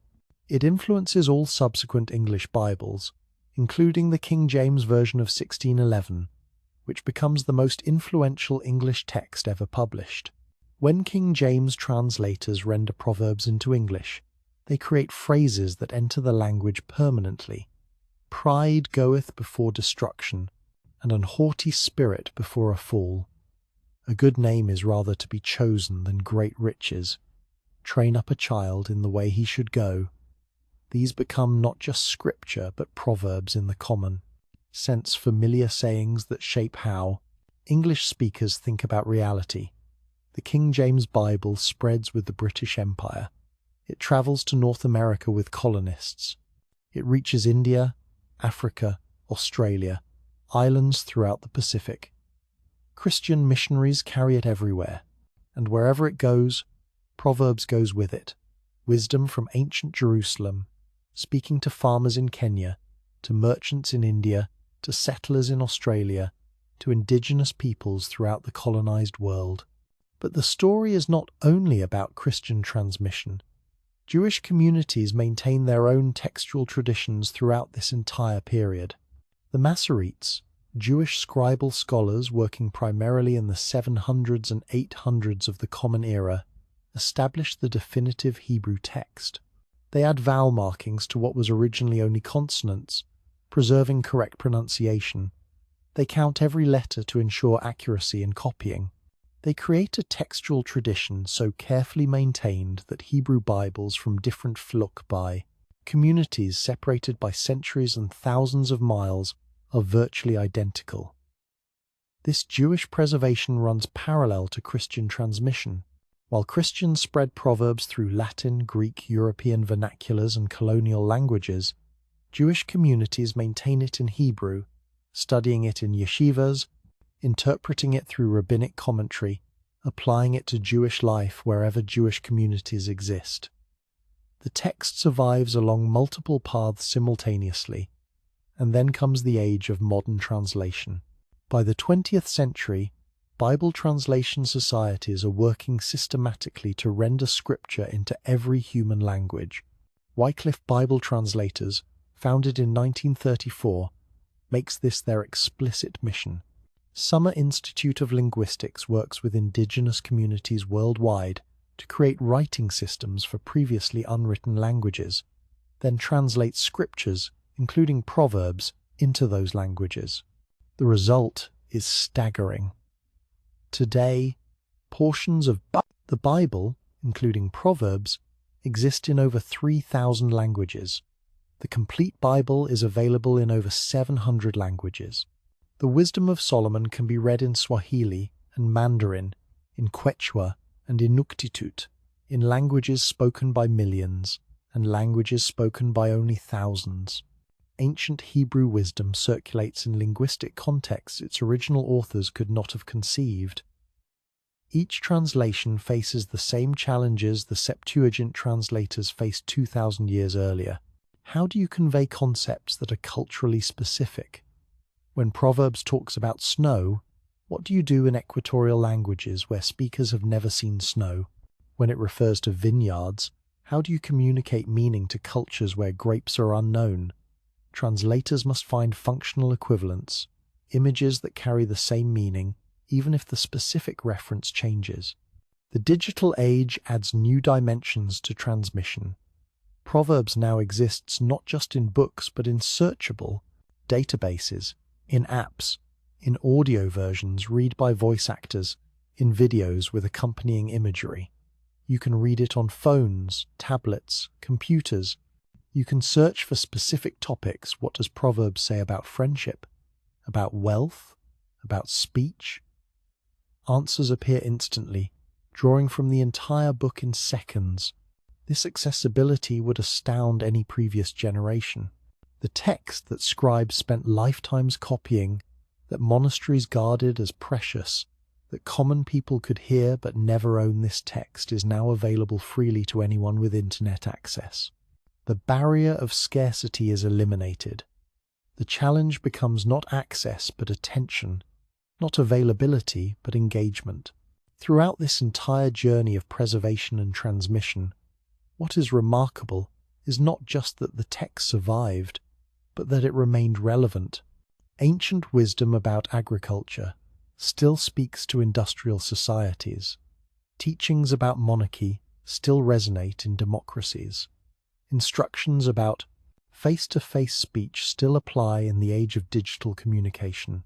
The specific contexts change, but the underlying patterns of human nature, the dynamics of wisdom and folly, the consequences of choices, the path from character to destiny, these remain constant. Consider what has not survived from the ancient world. Countless texts have vanished: poems, philosophies, scientific treatises, administrative records. We know some existed only because other texts referenced them. The vast majority simply disappeared, leaving no trace. Even texts that survive often do so fragmentarily. Scraps of papyrus, damaged manuscripts, incomplete quotations in other works. Proverbs survives complete. We have the full book, not fragments. We have it in its original language. We have it in hundreds of translations.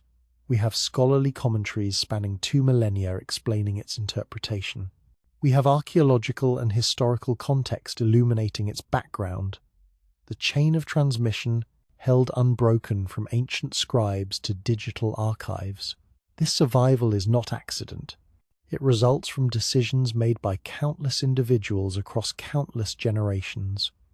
The priest who hid scrolls during Jerusalem's destruction, the scribe who copied manuscripts in candlelight, the translator who wrestled with linguistic challenges, the printer who set type, the missionary who carried Bibles to remote locations, the scholar who produced modern translations, the technology developer who digitized text for mobile access. Each link in the chain matters. Break any one, and transmission fails.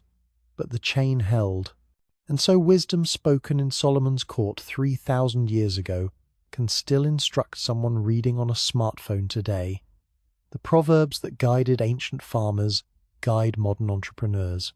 The insights into human nature that helped kings navigate court politics help managers navigate corporate cultures. The teachings about raising children that shaped families in ancient Israel shaped families in contemporary Seoul, São Paulo, Stockholm, Sydney. The universality is not because human circumstances never change. They change dramatically. Technology transforms how we work. Political structures evolve. Economic systems develop. Social norms shift. The specific context of any given moment differs vastly from Solomon's Jerusalem. Yet beneath these surface changes, certain patterns persist. People still struggle with pride and humility, still balance work and rest, still navigate relationships, still raise children, still make choices between wisdom and folly, still experience consequences flowing from character. Proverbs survives because it addresses what does not change, even as everything around it changes. It speaks to the permanent features of human experience using observations specific enough to be practical, but universal enough to transcend their original context. This is the secret of its longevity, not that it is vague, but that it is precisely targeted at patterns that recur across all cultures and eras. The book that began in a palace in ancient Jerusalem now sits in hundreds of millions of hands worldwide. It has been read by more people in more languages than almost any other text in human history.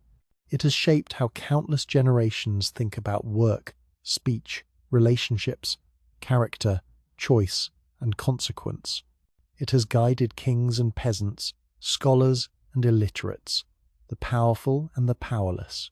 It has survived wars, persecutions, book burnings, neglect, and the simple passage of time that erases most human productions.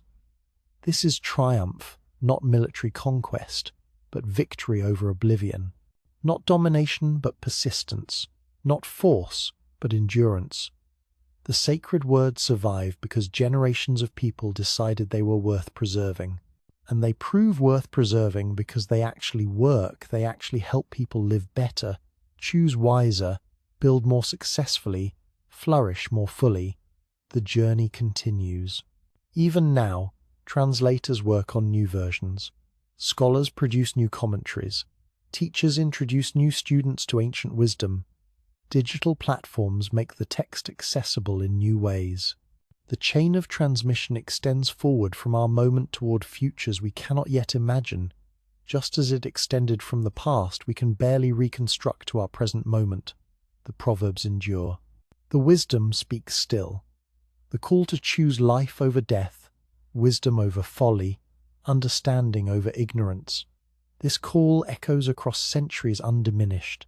The sacred words have triumphed, not by force but by truth, not by conquest but by relevance, not by domination but by demonstrated value across every test time can devise.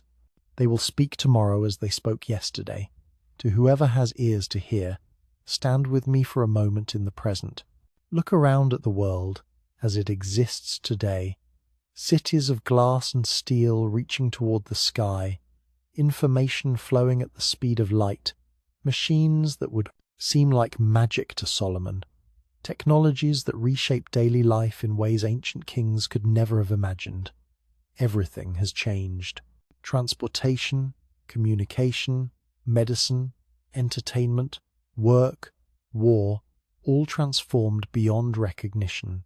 And yet, a young person today faces the same choice the young man in Proverbs faced at twilight, between immediate pleasure that leads to destruction and disciplined restraint that leads to life.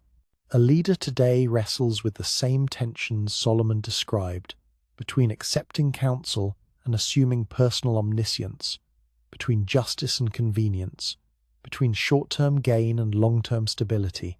A parent today confronts the same challenge every parent has faced: how to guide children toward wisdom when folly calls so persuasively. The Proverbs still thunder across our modern world because the fundamental dynamics of wisdom and folly have not changed. The packaging differs, the technology evolves, the specific temptations update, but the underlying patterns, the path from character to consequence, the relationship between choice and destiny, the accumulated cost of small foolish decisions, and the accumulated benefit of small wise ones, these remain constant. Consider how the battle between wisdom and folly now manifests. The sluggard's excuse, "There is a lion in the road," was absurd in ancient Israel, where lions were genuinely rare.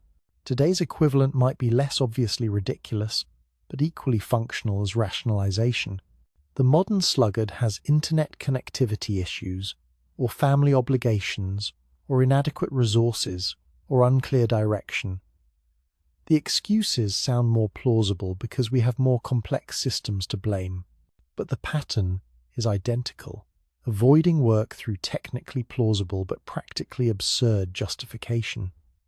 Or consider the young man at twilight, walking toward the house where the seductive woman waits. Today, that journey might happen through a screen, through apps designed to facilitate connection while eliminating commitment, through technologies that promise pleasure without consequence. The medium changes, the dynamic does not. Immediate gratification still masks long-term cost. Secret indulgence still leads to public ruin. The ox still walks towards slaughter. The deer still steps into the noose. The bird still darts into the snare, little knowing it will cost them their life. The woman of valor still rises before dawn. Though her work now might involve emails and video conferences rather than selecting wool and flax, she still considers fields and buys them. Though the transaction happens digitally and the field might be metaphorical, an investment opportunity rather than literal acreage, she still plants vineyards from her earnings, though the vineyard might be a business, a portfolio, a skill set developed over years. The specific activities update, while the underlying patterns, diligence, strategic thinking, long-term investment, generosity, preparation remain timeless. This is why Proverbs survives, not because it predicted our moment, but because it understood something permanent about human nature. We are still the same creatures who wrote these proverbs, capable of wisdom or folly, shaped by our choices, subject to consequences we often fail to foresee, needing guidance we frequently resist. Think about the proverb. There is a way that appears to be right, but in the end it leads to death.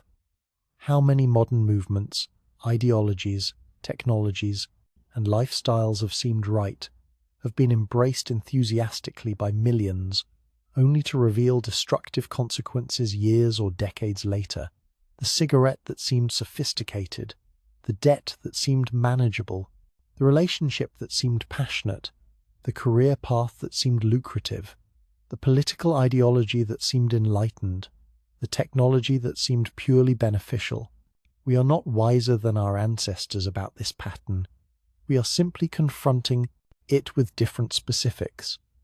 Each generation must learn anew what previous generations knew, but could not fully transmit, that appearances deceive, that immediate results mislead, that wisdom requires looking past the surface to trace the full trajectory of choices to their ultimate destinations. Or consider, pride goes before destruction, and a haughty spirit before a fall. We have watched this pattern repeat in business leaders who overextended through hubris, in politicians who fell through arrogance, in athletes who stopped training because they believed their own press, in artists who rejected criticism and stagnated. The pattern operates regardless of era. Pride still blinds. Humility still enables learning. The trajectory from inflated self-assessment to catastrophic failure still runs exactly as Proverbs described 3 millennia ago. The teaching about speech, the tongue, has the power of life and death, now operates at scale that would astonish ancient speakers. A single message can reach millions instantly. Words spoken in anger can circulate globally before the speaker has time to reconsider. Reputations can be destroyed in hours through coordinated speech. Movements can form around phrases that capture imagination. The specific mechanisms are new. The power of words to create or destroy remains exactly as Proverbs taught. What about whoever isolates themselves seeks their own desire? They break out against all sound judgment. In an age of customized news feeds, algorithm-driven content, and the ability to surround yourself entirely with people who confirm your existing beliefs, this warning resonates with fresh urgency. The technology enables isolation more complete than any ancient hermit achieved. You can live in a major city surrounded by millions and experience intellectual solitude more total than a monk in a cave. And Proverbs warns, this path leads away from wisdom, not toward it. Or this, the simple believe anything, but the prudent give thought to their steps. In an information environment where false claims spread faster than true ones, where sophisticated actors work to deceive, where believing everything you read leads inevitably to believing some things that are false, this proverb offers essential guidance. Not cynicism that believes nothing, but discernment that evaluates carefully before accepting claims as true. The proverbs about wealth and poverty speak with particular force to economies built on debt and speculation. Dishonest money dwindles away, but whoever gathers money little by little makes it grow. How many financial crises have followed exactly this pattern? Wealth seemingly created through accounting manipulation, through excessive leverage, through schemes that work until they suddenly collapse. This money dwindles exactly as Proverbs predicted, while patient accumulation through actual value creation, less exciting, slower, less dramatic, builds wealth that endures. The wicked borrow and do not repay, but the righteous give generously. In economies where debt has become normalized at every level, personal, corporate, governmental, this proverb challenges fundamental assumptions. It suggests that the ability to repay should govern the decision to borrow. That character reveals itself in how obligations are honored, that generosity from resources actually possessed differs morally from generosity funded by borrowing. Consider the teaching about counsel. Plans fail for lack of counsel, but with many advisors they succeed. We live in an age of unprecedented access to information and expertise. Yet the fundamental challenge remains: are we actually seeking counsel or only confirmation? Are we listening to diverse perspectives or creating echo chambers? The availability of advice has increased exponentially. The wisdom to seek and heed it has not increased automatically. The proverbs about parenting face particular challenges and opportunities today. Train up a child in the way he should go. Even when he is old, he will not depart from it. But what is that way? In a world changing so rapidly that parents cannot predict what world their children will inhabit as adults, how do you train appropriately?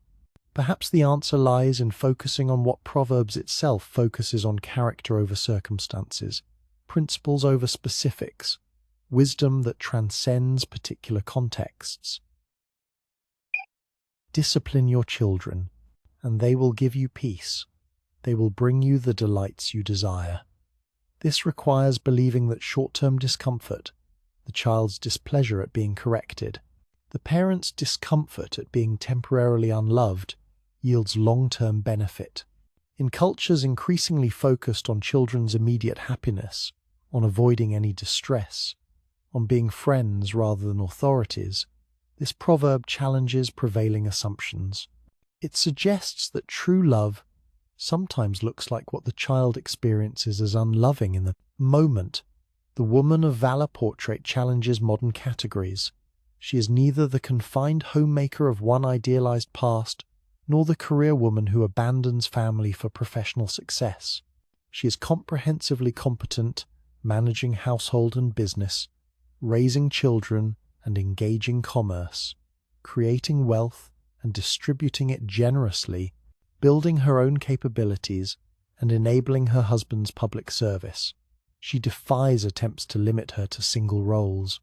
She demonstrates that wisdom enables flourishing across multiple domains simultaneously. She can laugh at the days to come. This might be the most countercultural statement in the entire portrait for our anxious age. We live with unprecedented uncertainty, technological disruption, economic volatility, political instability, environmental concerns, social fragmentation. The default emotional state for many is anxiety about the future.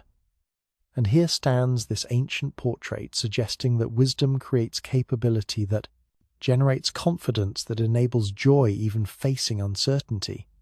Not denial of challenges, but preparation that permits laughter. Throughout all these applications, a pattern emerges. The Proverbs do not provide easy answers to specific questions: should I take this job, marry this person, invest in this opportunity, move to this location. They provide something more valuable: frameworks for thinking about questions, principles that help evaluate options, patterns that reveal likely consequences, wisdom that transcends any particular decision to inform all decisions. This is why the wisdom literature format works so well. Detailed prescriptions would become outdated as circumstances change. Specific instructions would apply to some situations but not others. But compressed observations about how reality actually works, these travel across cultures and centuries, precisely because they target what does not change.